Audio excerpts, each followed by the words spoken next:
Hello everybody and welcome back. I'm your teacher, Kelli Folsom, and very grateful to be so. In today's session, we have an amazing lesson that's going to include this really beautiful turquoise and golden draped cloth, a simple cantaloupe with a dark vase. So I want to show you today how to get the most amount of impact here with these two simple objects into a painting, and it has very little to do with copying what you see or getting the drawing right. And so we're going to really be focusing on really getting the most amount of visual impact in this painting today. And of course, we'll tackle that ever so problematic draped patterned fabric. So let's dive in and get started. All right, hello everybody and welcome back. Today we have a pretty simple, well, deceptively simple looking setup. But I think there's enough going on in here to really be able to illustrate to you how you don't have to have a ton of stuff in your compositions in order to have a still life painting that is just really gorgeous and has a lot of visual impact.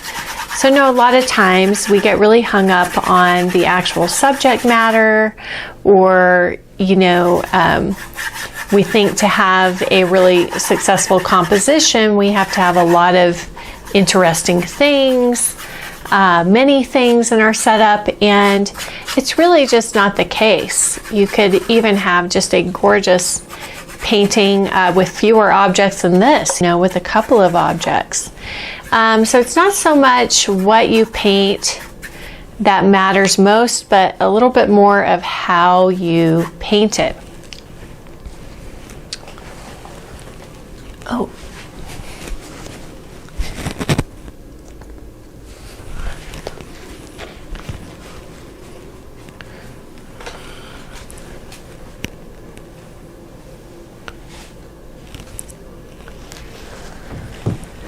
So today we have a simple black vase, cantaloupe, some leaves curving over, and I guess I should say something about the eye level and the design of this composition so that you can also begin to understand how to set up your own. So in still life painting, I don't know if I said, but I just toned this with burnt umber, a little bit of raw umber, and a lot of my medium, the Merige. So in still life painting, you have two basic eye levels. One is what's called shelf top still life. Actually, I might raise this up taller since we do have that cloth. And that means that all of your objects are at eye level, and there's the other eye level of looking down. So in this case, all of these objects are definitely at eye levels. The vase, top of the vase is even above my eye level. And then once you decide on your eye level, you want to, with this eye level, it's all about movement up and down the composition, or from side to side, either left to right or right to left, and could be left and up and down, and that's really kind of what's happening here. So a really strong design that's very versatile, linear design to use as like a triangle shape. So basically all of my main objects fit within this triangle shape. Now it's also a good idea, you'll see me do this on many of the lessons where we kind of put in these, and actually this third is already in for the shelf edge. So on shelf edge still lifes, usually that table edge is about at that third line. Sometimes it's a little bit lower. In this case, since we do have the beautiful cloth coming over the edge, I think having it at that third is nice because we do have this sort of drapery stuff to work with over the edge of the tabletop plane. So I'm still just using that burnt umber and raw umber just to get more of a neutral color here to mass in with. Just framing that out so that you can see that cloth a little bit better. And so the basic design is this triangle, and then of course we kind of have this curve going through the triangle here on this composition with the cloth. So I like that this cloth follows through from back behind the vase all the way through down here. So that's our basic composition. Then you always want to decide what is the value structure of your composition. Is it a middle tone background with darks and lights and colors against it, which is the case here? Is it a dark background with primarily light against it? Is it a light background with darker or more colorful notes against it? All right, so once I have that sort of envelope shape, I can really easily start fitting my objects in. I know the vase is the tallest. I'm just using ivory black and just massing in that shape. I don't need to start, with contours. This all can get reshaped, so to speak, with background color or with other paint. So don't worry right now about perfect drawing. Again, that was just with black. And then let's say we're going to have this, let me wipe this black off my, well, I guess I won't. I'll just use the cast shadow to start the drawing here. Then we have this cantaloupe, which is, basically our light giver in the composition. So every composition should have a light giver or something that is lighter in value and really glowing, really putting off a lot of light. And this cantaloupe has not like a lot of intense color, so it is providing a little bit of color, but mostly it's providing light.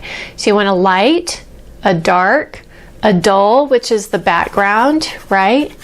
And a bright, which just means color, brighter color. In this case, the blue, and I'll say the leaves, are bringing in that beautiful turquoise blue, are bringing in more color to the picture. So everything has a role to play, and if you have those four elements present, a light, a bright, a dark, and a dull, you'll find that your paintings will look a lot better if you have those.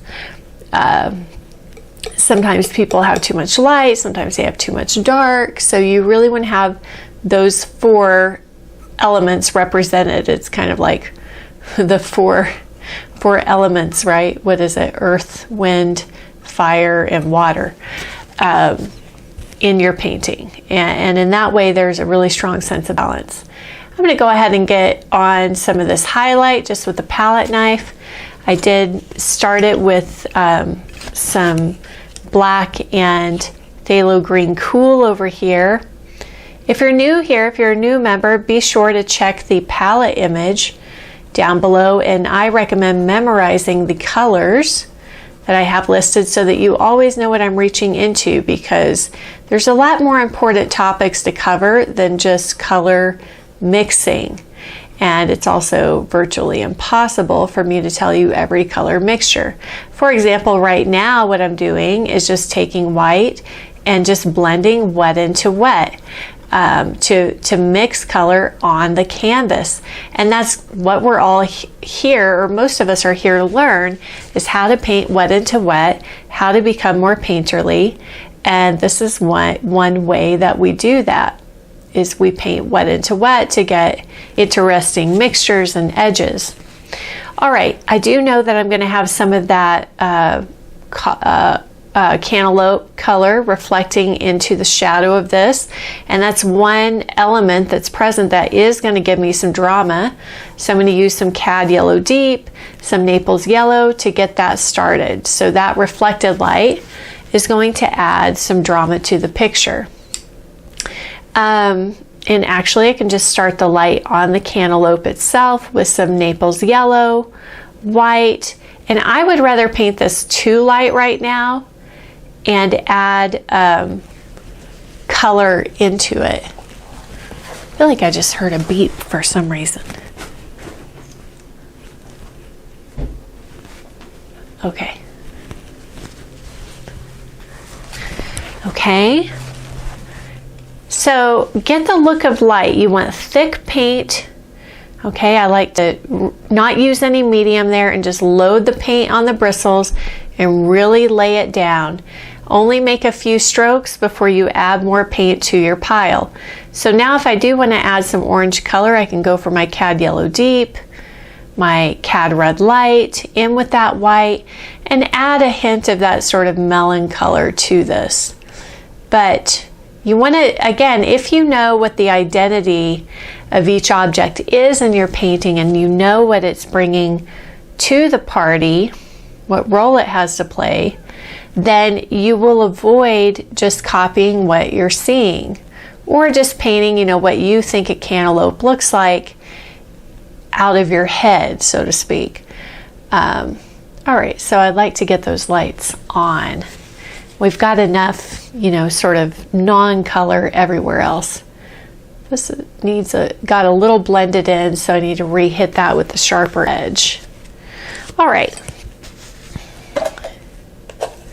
I will clean some of this off just so that it doesn't dirty up that beautiful blue color, although we do need some of that neutral too. I see lots of browns. But again, you want to identify what's the function of this object in this painting. And if the function was to bring in some color, I may have to do some phthalo blue, you guys. Let me see if ultramarine with this works. Really, phthalo is going to be the prettier color. So this is not a color that I have on my palette at all times, but a phthalo blue versus the phthalo green cool. I think phthalo or Prussian blue is a pretty common color for people to have. So if you have that, break it out, because I think it's definitely going to give us a richer color. All right, so let's go for that instead of that phthalo green cool. Oh yeah, look at that. That's gorgeous. Just that beautiful turquoise blue. Phthalo blue with some white. Okay? And because I want the identity of this object to be a color provider in the painting, I'm going to really go for color here. Even scumbling it over, you know, a little bit thinner, or perhaps a little bit, yeah, a little bit thinner, a little bit lighter. Even though all of this switches to a gold tone, some of that turquoise shows through. So I'd rather just get this color visible because it's going to have such an impact in the painting. So you want to go for big shapes, big values, big colors, simple. You know, big maybe might not be, maybe a little misleading of a word, but simplify, you know, simplify all of this. Then we go for detail. So all of this fabric back here, we even see, you know, a little peekaboo of it back behind. Okay, but now we've got that color in, and boy is it exciting. And of course, you know, if you see some of that blue, not even if you see it, I mean, we know this vase is reflective, so we know some of that blue is going to reflect. And so I might make it a little more exciting looking than what it looks like up there. All right. I'm going to take some black with some yellow ochre. I'm actually going to mix it in with this green blue. Some Naples yellow, you know, to get it lighter, because we need like a neutral background color. And in that background color, I can put some medium to get it a little bit thinner, because we want thicker paint up front and thinner paint in the shadows and in the background. And again, don't worry about the proportions yet of this jar. We can definitely get it wider, more curvy if we want to. It's really not that important right now.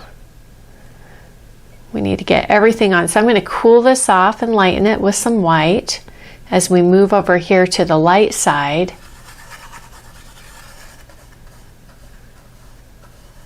Because we do have shadow on the left. No, we don't have shadow. I just realized that I've got my light blocker kind of opened up. Maybe that's a good thing today.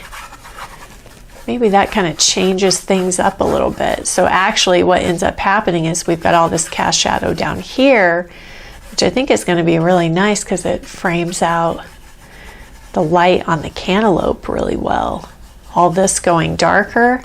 So this is dark against light over here, and then the cantaloupe becomes light against dark over on this side, which I think is just going to give the cantaloupe even more impact.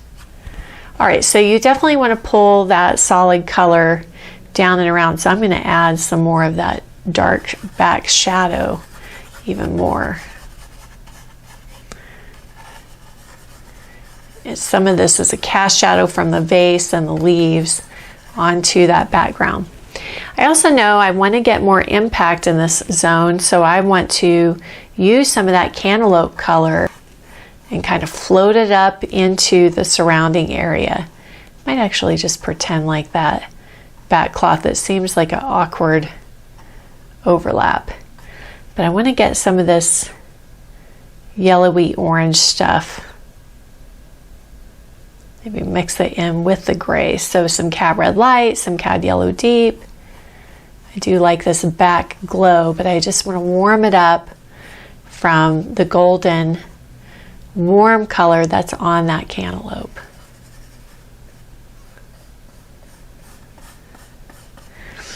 And, you know, can we go further with that? I feel like I'm still being timid about it, you know, so how about some straight Naples yellow and straight cad yellow deep that's not quite mixed together?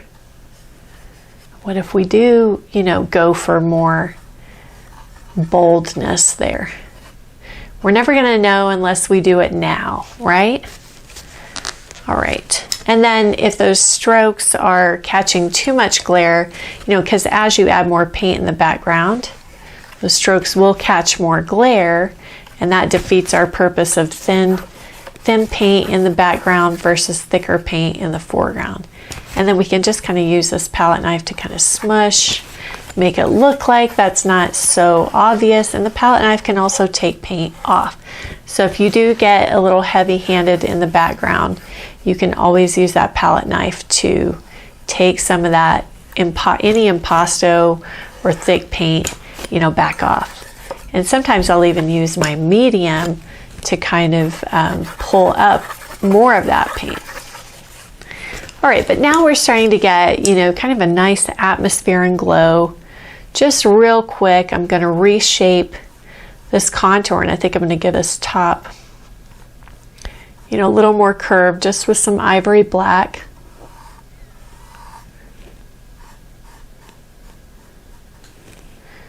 Okay, and then on this side, because this pot is a dark against the light of the background,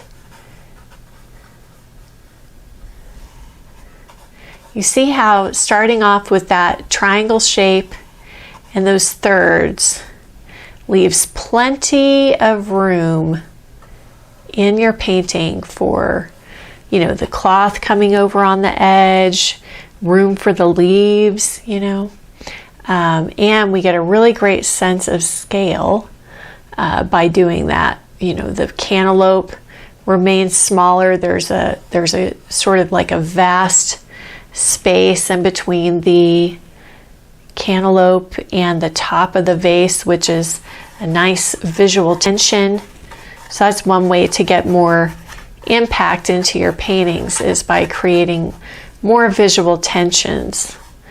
Okay, so added some red oxide or Avignon orange if you have that over here for the underplane, just to, you know, lower the value there. In shelf top still life, you have very little depth of space on the actual top planes. All right, we do have some light on that tabletop plane, so I'm going to do some Naples yellow, some yellow ochre. We're going to start getting a little bit of this light. A little bit of a lighter value there. Maybe let's get some white in there. In this case, with cooler light, the lights are not going to feel quite right without a little touch of coolness. All right, then that front edge of the table edge can, we can go a little bit darker, maybe more the true local color of the wood table edge.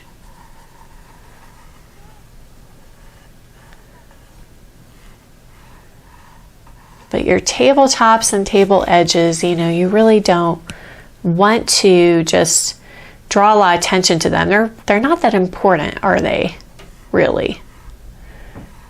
And sometimes because we know they're not that important, we can, maybe just switch into, oh, I'll just copy what I see there. That, this is an easy part, All right, we've got this little curl fold here. So I'm going to go back to the black.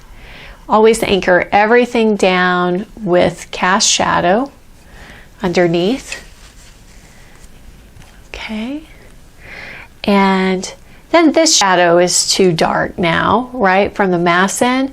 So that needs a lot of like some orangey stuff in it. I'm going to use my Chinese orange, my cadmium, I think also some red. And I'm just going to mix this in with that underpainting color. I'm just going to give that a nice glowy shadow. Maybe it's a little too red, so I'll add some green just to neutralize, and actually some of that blue is bouncing in there. But you always do, the base colors first, and then we have a little shadow on the inside of the cantaloupe. But always do the base colors first, and then, do some of those reflected colors.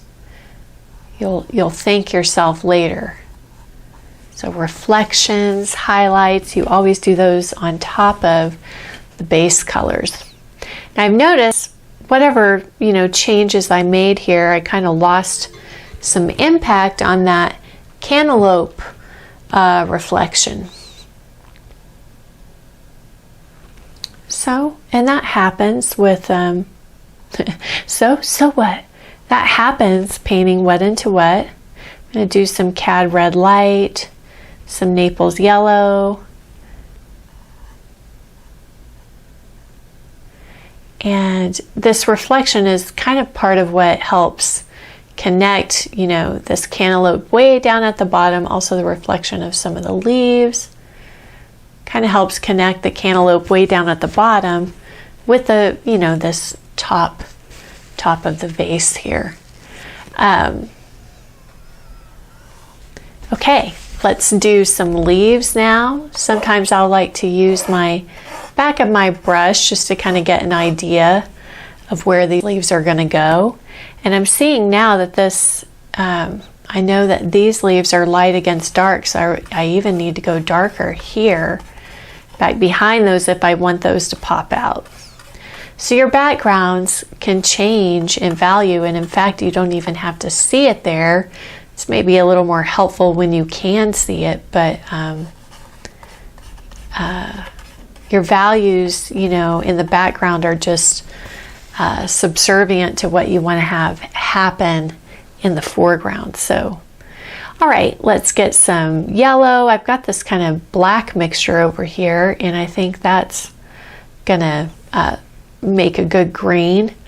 This is a double leaf, but I think I'm just gonna do it as a single one. There's two on top of each other. And these kinds of leaves are more like diamond shapes, wide here, and then pinch into a little triangle. So they're kind of like, like a modified diamond shape. Now I do like to think about which leaves are getting more light. This one's definitely getting a little more light because of its angle to that light source. And this one too, bending back and facing the light source. If you do have some, like there's some up here that are actually, there's some dark ones back behind, I would paint the dark ones back behind first.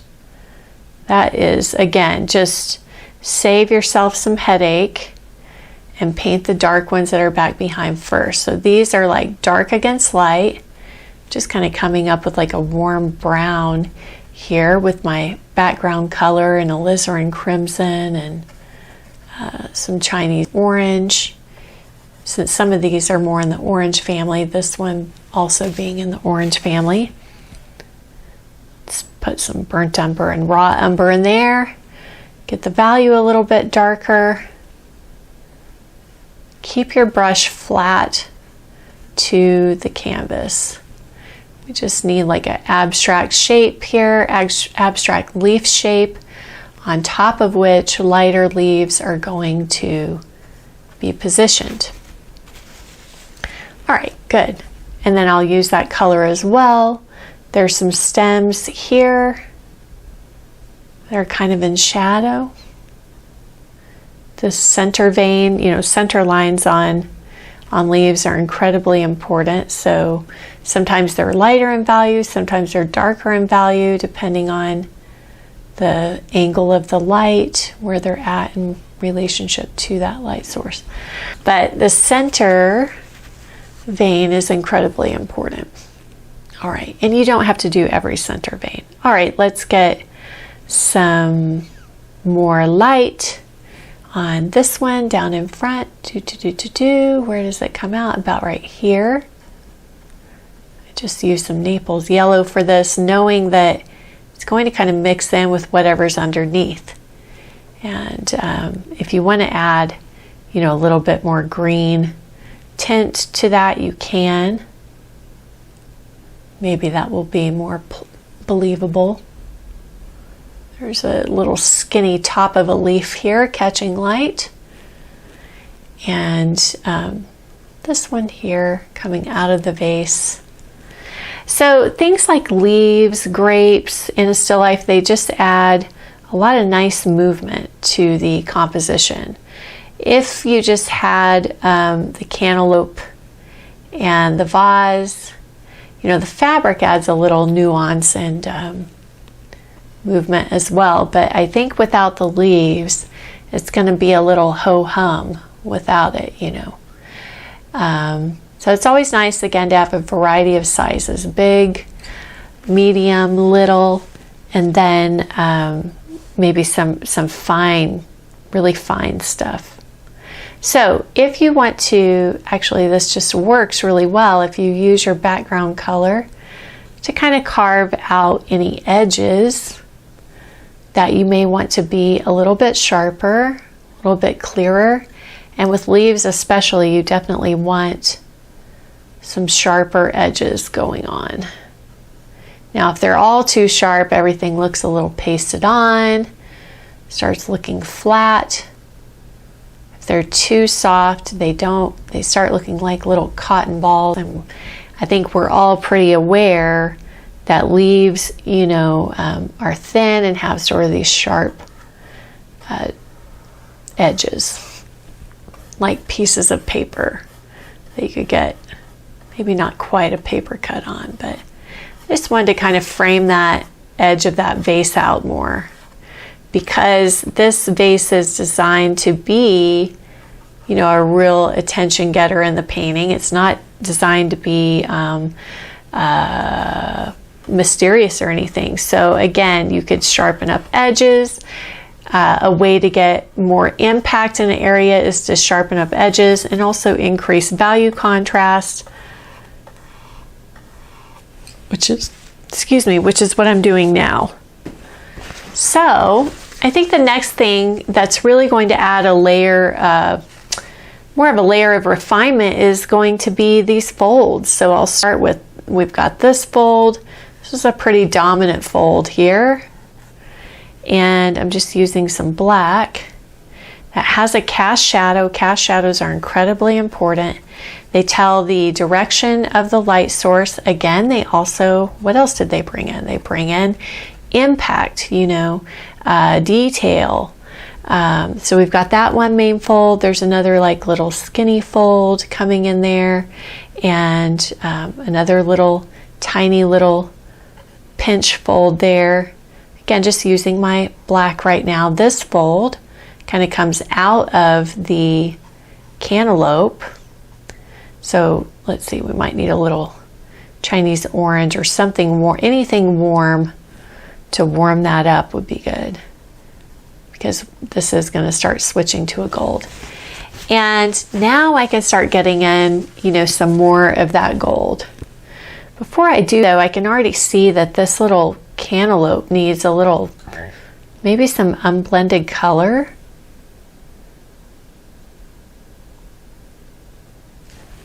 And that's too dark and green, so let's pull that off. Wiping my brush, I'm going to go back to the cad lemon, the cad yellow light. I just feel like this needs a little extra hit of something. Make sure your lit edges always have a really crisp edge of light. All right, I think that works a little bit better.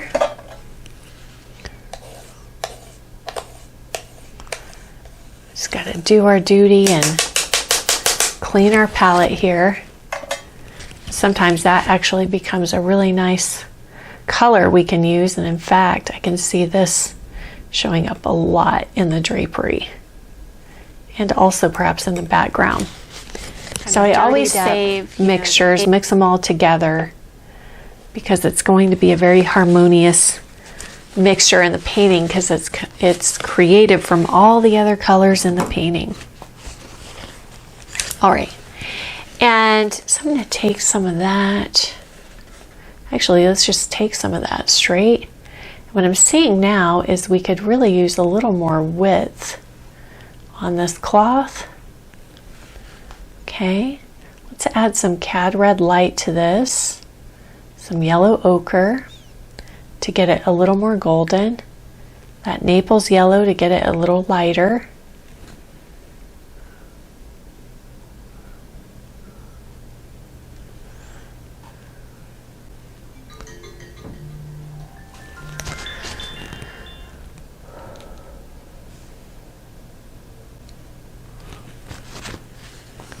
And we're just going to pull some of that over here. And what's going to happen is some of that blue is going to mix with this, and that's actually a good thing.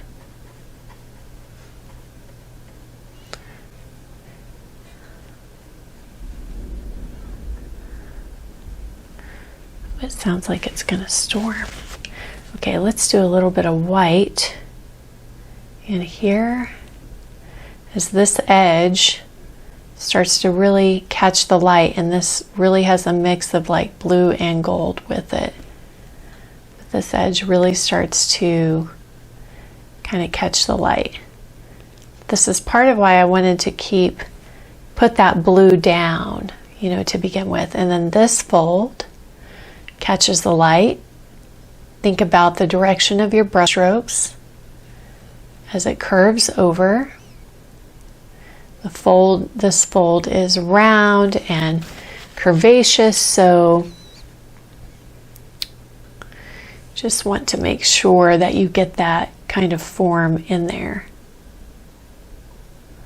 Here's the zone where some of this can all start to connect together. So letting some of that light spill out onto the cloth. And in fact, all of this, I think, got a little too much going on here. Let's kind of cool it off with some white. You can always take paint off, you know, so the more brush strokes you make, the more it kind of starts pulling some of that paint off. Now this underplane here, needs a lot of reflected light, a lot of glow, so going in with those oranges and yellows, you know, the Chinese orange, the cad yellow deep, maybe even some red oxide to get it a little warmer.